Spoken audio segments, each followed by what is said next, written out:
আমার কি ভাগ্য, মানুষ এখন পুজো দেখতে যাচ্ছে আর আমি কাজ থেকে বাড়ি ফিরছি।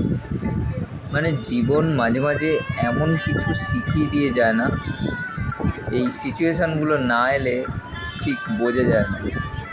অটোতে যখন আসছিলাম দেখছিলাম একটা ব্লিঙ্কিটের একটা ডেলিভারি বয় গাড়ি নিয়ে যাচ্ছিল খাবার দিতে।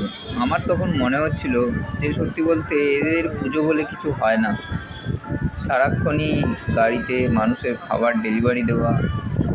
আর এদিকে দেখো কত মানুষ পুজোয় ঘুরে বেড়াচ্ছে।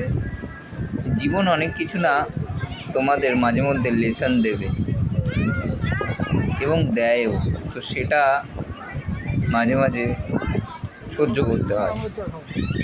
আর এই পুজোর এত সুন্দর মণ্ডপ সাজসজ্জা দেখে সবারই কিন্তু ঘুরতে যেতে ইচ্ছে করে, কিন্তু এমন কিছু কিছু টাইম আসে না, সেই টাইমে তোমার কাজটাকেই তুমি মেন বলে ভাববে।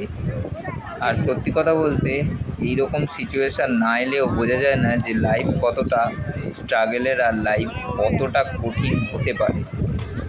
যাই হোক, এই আমার মানে এখানেই আমার বাড়ি, তো আমিও হাঁটতে হাঁটতে যাচ্ছিলাম, বেশ ভালো লাগছিল পুজোটা দেখতে। এটা হচ্ছে 206। ভালো লাগলে অবশ্যই তোমরা লাইক